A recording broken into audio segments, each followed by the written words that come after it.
گلگونا کاشانہ عارض شاہد بیان فرماتے ہیں، ہزاروں سال نرگس اپنی بے نوری پہ روتی ہے، بڑی مشکل سے ہوتا ہے چمن میں دید ابر پیدا۔ معزز سامعین و حضرات، یہ شعر پڑھتے ہوئے ایسا محسوس ہو رہا ہے گویا یہ کوئی قصہ بیان کر رہی ہے۔ قصہ یہ کہ ریاست اتر پردیش کے ایک چھوٹے سے قصبے کے ایک گھر کی چھت سے ایک پرندہ اپنی چونچ میں شوق و طلب کا تخم دبائے ایک پرواز کرتا ہے، ایک بیاباں صحرا کی سمت، اور جب وہ صحرا کے اوپر سے گزرتا ہے تو وہ اس تخم کو اس دھوپ میں تپتے ہوئے صحرا کے سینے میں پیوست کر دیتا ہے۔ مجنون نے شہر چھوڑا تو صحرا بھی چھوڑ دے، نظارے کی ہوس ہو تو لیلا بھی چھوڑ دے، واعظ کمال ترک سے ملتی ہے یا مراد، دنیا جو چھوڑ دی ہے تو عقبہ بھی چھوڑ دے۔ تقلید کی روش سے تو بہتر ہے خودکشی، تقلید کی روش سے تو بہتر ہے خودکشی، رستہ بھی ڈھونڈ خضر کا سودا بھی چھوڑ۔ ببیان حکیمان پرسخن، جب وہ صحرا اتنا ہولناک ہوتا کہ وہ جب خورشید اپنے عروج پر ہوتا تو صحرا کی ریت تل ملا اٹھتی، اس صحرا کے سناٹے میں صرف نا امیدی اور ناکامیابی کی چیخیں سنائی دیتی، چیختی شعائیں، کھلا آسمان ہے،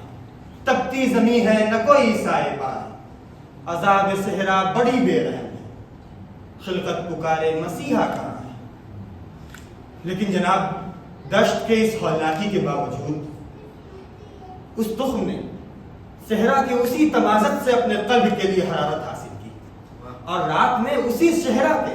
شبنم سے اپنے تشنگی کو سیراب کیا، اور یہی سلسلہ روز و شب چلتا رہا۔ اور دیکھتے ہی دیکھتے ایک دن اس تخم نے اپنے سینے کو چاک کیا اور ایک پودے کی شکل اختیار کر لی، اور پھر وہ پودا ایک تناور بنا، اور دیکھتے ہی دیکھتے وہ ایک شجر میں تبدیل ہو گیا۔ کنکر سے پتھر، دھول سے کنکر، کنکر سے پتھر، تب جا کر حجر بنے، دھول سے کنکر، کنکر سے پتھر، تب جا کر حجر بنے۔ طالب اس زمین میں دانا ہے، کوئی پانی ڈالے تو شجر بنے۔ پھر ہوا یوں کہ اس شجر نے اپنی شاخیں پھیلائی، اور اس صحرا نے جس نے کبھی آج تک سائے کو نہیں دیکھا تھا، اب اس نے سائے کی راحت پائی، اور پھر اس شجر کے جڑوں سے نئے پودے پرورش ہوئے، اور پھر وہ پودے دیکھتے ہی دیکھتے ایک سائیدار نخلستان میں تبدیل ہو گئے۔ اور ہوا یوں کہ جس صحرا نے کبھی ابر کا منہ نہیں دیکھا تھا، اب اس صحرا میں پہلی بارش کی خوشبو پھیل گئی، اور پھر دیکھنے والوں نے دیکھا کہ اس صحرا میں 3 چشمے پھوٹے، اور اس 3 چشموں سے 3 الگ الگ نہریں نکلی، اور وہ نہریں صحرا کے کونے کونے تک پھیل گئی اور صحرا کو سرسبز و شاداب کر دیا۔ نتیجتاً ہوا یہ کہ وہ جو صحرا جو کبھی دھوپ میں تپتا تھا، اب ایک سائیدار جنگل میں تبدیل ہو گیا، اور چرند و پرند اس میں آ کر بسنے لگے۔ وہ جگہ جہاں پر زندگی کی کبھی کوئی نشانی نہیں ہوا کرتی تھی، اب وہ تخم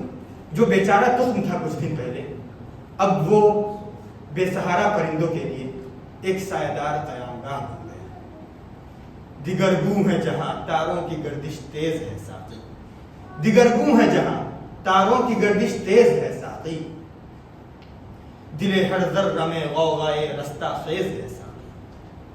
فقیر راہ کو بخشے گئے اسرار سلطانی، فقیر راہ کو بخشے گئے اسرار سلطانی، بہا میری نوا کی دولت پرویز ہے ساقی، نہیں ہے نا امید اقبال اپنے کشت ویرا سے، نہیں ہے نا امید اقبال اپنی کشت ویرا سے، یہ مٹی ذرا نم ہو تو یہ مٹی بہت زرخیز ہے ساقی، خرد مندوں سے کیا پوچھوں کہ میری ابتدا کیا ہے، خرد مندوں سے کیا پوچھوں کہ میری ابتدا کیا ہے، کہ میں اس فکر میں رہتا ہوں میری انتہا کیا ہے، کہ میں اس فکر میں رہتا ہوں میری انتہا کیا ہے، مقام گفتگو کیا ہے اگر میں کیمیا کروں، مقام گفتگو کیا ہے اگر میں کیمیا کروں، یہی سوز نفس اور میری کیمیا کیا ہے، یہی سوز نفس اور میری کیمیا کیا ہے، خودی کو کر بلند اتنا کہ ہر تقدیر سے پہلے، خود ہی کو کر بلند اتنا کہ ہر تقدیر سے پہلے خدا بندے سے خود پوچھے بتا تیری رضا کیا ہے۔ خواتین و حضرات، رات کے کسی پرسکون لمحے میں جو خاموشی اترتی ہے تو اس وقت تاریخ کے اوراق میں ایک ایسا نام چمکتا ہے، کبھی کبھی جو فاتح لشکر نہیں ہوتا، نہ ہی کوئی بادشاہ ہوتا ہے، ایک نام ایک استاد کا ہوتا ہے۔ وہ استاد جس کی آواز کلاس روم کی چہار دیواریوں سے نکل کر شاگردوں کے دلوں، ذہنوں اور سماعتوں کے آگے نکل جاتی ہے۔ اسی طرح ایک شہر کی بوسیدہ گلیوں سے ایک بچہ تھا جو خاموش لیکن ذہین، سوالوں سے بھرا ہوا لیکن خود اعتمادی میں بھرپور۔ لوگ کہتے تھے یہ کتابوں کا دیوانہ ہے، مگر قسمت کہہ رہی تھی یہ آنے والے زمانے کا معلم بننے والا ہے، علم کا مشعل بردار۔ سال گزرتے رہے، کتابیں ان کے ہاتھوں میں دنیا بنتی رہی، اب وہ مکتب سے جامعہ، جامعہ سے تحقیق، تحقیق سے یونیورسٹی تک پہنچا، اور وہ خود وہ وقت آیا جب اس نے وطن چھوڑا اپنے علم کے حصول کے لیے۔ کبھی کسی لائبریری میں راتیں بھی تھی، کبھی کسی محقق کے در پر قلم کی امانت سیکھی، تصوف کی خوشبو، علوم قرآن، حدیث، ادب اور تہذیب، گویا کہ سب اس کے ذہن کے افق پر ستاروں کے مانند چمکنے لگے۔ اور وہ کتابیں نہیں پڑھتا تھا بلکہ وہ کتابوں سے باتیں کرتا تھا۔ کبھی تحقیق اس کے قدموں میں جھک جاتی تو کبھی مکاتب فقہ ان سے دلیلیں مانگنے کے لیے آتے۔ لیکن ایک دن علم نے پکارا، اب لوٹ آؤ، اب تمہیں قوم کے خدمات انجام دینے ہیں۔ جب یونیورسٹی پہنچا تو دیواریں خاموش تھیں، کتب خانے نیند میں تھے، نصاب بوسیدہ ہو چکا تھا،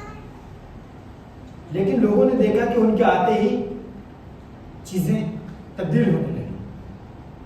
کسی شاگرد نے کہا کہ انہوں نے دیکھا کہ جب وہ کلاس روم میں تشریف لا رہے تھے تو گویا کوئی روشنی ان کے پیچھے چل پڑی۔ وہ کہتا تھا علم امانت ہے اور استاد بادشاہ نہیں بلکہ امین ہوتا ہے۔ اس نے نصاب کو تبدیل دی، کتابیں ترتیب دی، تحقیق، تنقید، ہر راہ میں انہوں نے چراغ برپا کیا، اور دیکھنے والوں نے دیکھا کہ وہ چراغ دنیا کے ہر کونے کونے میں مشعل راہ بن گئی۔ برسوں بعد ایک شاگرد نے ان سے پوچھا کہ استاد محترم، آپ نے اپنی زندگی میں اتنا کچھ حاصل کیا، آپ کو کبھی تھکن محسوس ہوئی؟ وہ مسکرایا، آسمان کی طرف دیکھا اور بولا، علم والے نہیں تھکتے بیٹے، ہم تھک بھی جائیں تو چراغیں جلتی رہتی ہیں، ہماری کتابیں جاری رہتی ہیں، ہم تو گزر جاتے ہیں لیکن روشنی چلتی رہتی ہے۔ بس اسی وقت یوں محسوس ہوا کہ ہوا نے بھی رک کر سر جھکا دیا اور وقت نے خاموشی سے کہا کہ کچھ لوگ چلتے تو زمین پر ہیں لیکن ان کے قدموں کے نشان وقت کے سینے پر درج ہو جاتے ہیں، اور وہی اصل استاد ہوتے ہیں، وہی اصل چراغ ہے۔ لیکن اس چراغ کا سفر اتنا آسان نہیں تھا۔ جب اس نے ابتدا میں اپنی نور سے جہاں کو منور کرنا شروع کیا تو کئی آندیاں اس کے راستے میں آئیں، کئی طوفان اس کو بجھانے کی ناکام کوشش کرتے رہے، لیکن جناب بقول شاعر، ہزار برق گرے لاکھ آندیاں اٹھیں، ہزار برق گرے لاکھ آندیاں اٹھیں، وہ پھول کھل کے رہیں گے جو کھلنے والے ہیں۔ جناب یہ چراغ اسی اتر پردیش کا ہے جہاں سے کسی زمانے میں اس پرندے نے اپنے چونچ میں اس تخم کو دبائے پرواز کیا تھا۔ اتر پردیش کا وہ قصبہ جائز ہے، اور وہ چراغ کا گھر اس آنگن کی چھت ہے، اور وہ پرندہ اس استاد کا لامتناہی حوصلہ، اور وہ تخم فاضل اجر، محقق عربیات، عالم قرآن، ناقابل تسخیر پاسبان ثقافت معزز استاد سید علی مشرف جیسی صاحب.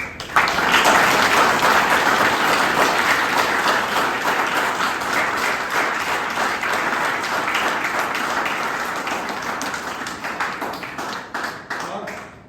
یہ اسی سائیدار جنگل کا بانی جس میں سے 3 چشمے پھوٹے، اور وہ چشمے کچھ اور نہیں، علم و ادب، تصوف اور ثقافت ہے. جناب، جب چشمہ اول علم و ادب میں آپ کو باکمال مراسلے حاصل ہیں. آپ نے درجنوں کتابیں لکھی، سینکڑوں مضامین تحریر کیے، جن کو اگر تذکرہ جن کا کرنے بیٹھ جائیں تو اس کے لیے ایک الگ داستان کہنی پڑتی ہے. لیکن آپ کے حصول اور آپ کے فتوحات لسانیات میں صرف تحقیقی مقالے اور کتب تک محدود نہیں ہیں. عملی زندگی میں بھی جب آپ گفتگو فرماتے ہیں تو آپ کی زبان گویا سامنے والے شخص کو سحر زدہ کرتی ہے. سنا ہے بولے تو باتوں سے پھول جھڑتے ہیں، سنا ہے بولے تو باتوں سے پھول جھڑتے ہیں، یہ بات ہے تو چلو بات کر کے دیکھتے ہیں. چشمہ ثانی تصوف میں بھی آپ کے کمال کے حصول رہے ہیں. اس میں بھی کئی کتابیں لکھی اور اپنے دین میں باعمل رہے. کبھی کسی سے امتیازی سلوک نہیں کیا. آپ کی شخصیت پر ناانصافی کرنے اور تفریق کرنے کا الزام لگایا گیا، لیکن جناب خدا اور اس کے بابصر بندے گواہ ہیں کہ آپ نے کبھی تفریق نہیں کی، ہمیشہ انصاف کا ساتھ دیا اور تعصب سے ہمیشہ گریز کیا. اور سامعین حضرات، جب صحرا میں زندگی نے پہلی بار قدم رکھا، اس کے بعد جو چشمہ سب سے زیادہ رنگ و نور میں پھوٹا تھا وہ چشمہ تھا ثقافت کا چشمہ. اس چشمے کا پانی صرف زمین کو تر نہیں کرتا، بلکہ یہ ہاتھوں کو ہنر، پیروں کو سلیقہ، زبانوں کو لہجہ اور انسان کو گفتگو کرنے کا سلیقہ سکھاتا ہے. اسی چشمے کے کنارے پر ایک ثقافتی سرگرمی مرکز وجود میں آیا، جہاں سے سیراب ہونے والے تمام طلبہ جو ملک کے دیگر جگہوں پہ موجود ہیں، خواہ وہ دہلی ہو یا ممبئی، شہر حیدرآباد میں ہو یا بنگلور میں، وہ اس بات کی گواہی دیتے ہیں کہ استاد معظم جناب سید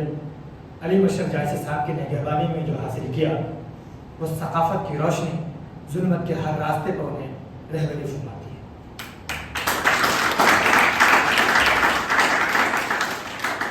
پھر ایک دن ایسا ہوا کہ اس چشمے کا پانی اپنے حدوں سے آگے بڑھا. اس نے صحرا کو یوں ہرا بھرا کیا کہ مانو کا نام سریا تک پہنچانے کی کوشش کی. پہلے زونل یوتھ فیسٹیول میں جب انہوں نے شرکت کی تو اپنے نام کا لوہا منوایا اور لوگوں نے یہ دیکھا کہ اس بار بھی اپنی حدوں سے بڑھ کر بہترین کوششیں کرتے ہوئے نہ صرف لوہا منوایا بلکہ مائک کمپٹیشن میں اول پوزیشن حاصل کی.